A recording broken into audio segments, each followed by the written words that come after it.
Hi, Christine Trumbull with Pinnacle Exit Group, and today I'm going to be talking about whether or not you should keep the business in the family. The answer is not as straightforward as you may think it is, and I know most family businesses want to be generational, but sometimes it just doesn't work, or sometimes it's not a good idea.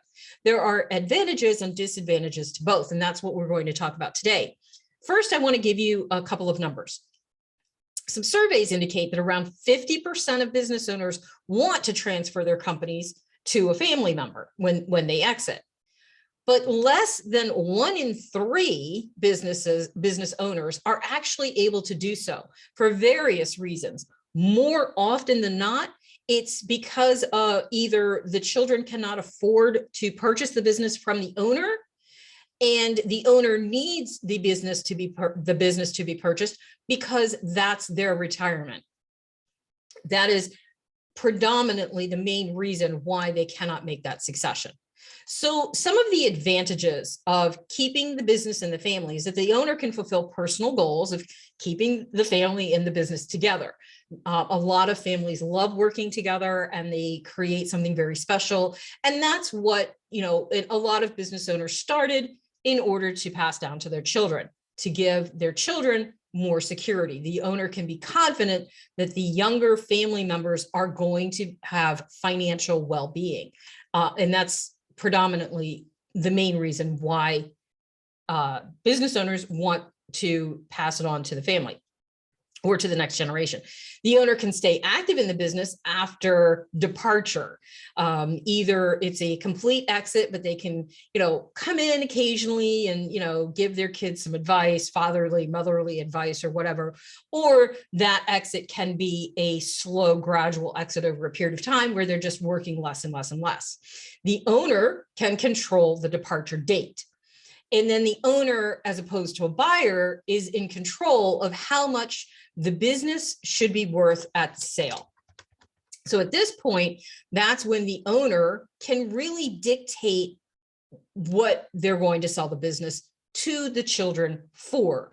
If they don't need a lot for retirement, if they have been able to put away a lot of money for retirement from the business, then they can potentially pass that business on at a much lower price or as a gift, or there are a lot of transfer ways that they can do that. But by keeping it in the family, they are the ones that the owner is the one that drives that decision. And it opens up a lot of freedom. Now, some of the disadvantages. There is a potential for increased family friction. So Johnny has been working in the business forever and fully expects to be able to receive this business when mom and dad leave.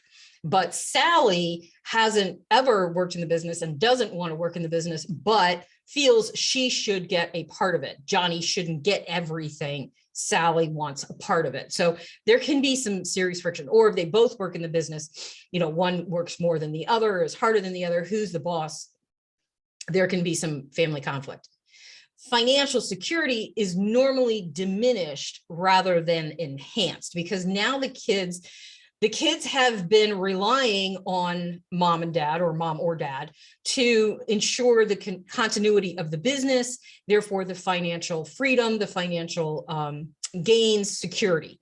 Now the kids are is responsible for continuing the business in that ongoing growth or revenue cycle, and maybe can do it, maybe can't do it, but typically that financial security is diminished.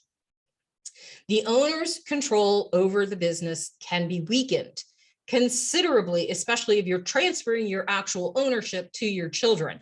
Now you are completely relying on your children. If you have that transfer, if you have that exit set up where the business is going to continue paying you, you are completely and utterly dependent on your children's ability for that business continuity and that revenue stream. So your control over the business is lost because you have transferred your ownership. And then there's a risk of transferring the business to someone who can't or won't run it properly due to family ties. This again goes to the child's ability to run the business the way you ran the business and be able to continue its growth, continue that revenue stream, continue running the business in the same direction that you did. Not necessarily the same way you did it, but in the same direction with growth and a continuity of revenue stream. So with proper planning, the disadvantages can definitely be minimized and possibly avoided altogether. Transferring the ownership of the business to a family member is a viable option for the 50% of owners who wish to do so. And exit planning is the first step in learning how to make that work successfully and to help you decide if that's actually the right decision for your business, for you, and your family. So I'm Christine Trumbull. Thank you for joining me. I am here to help you master your exit strategy. Bye.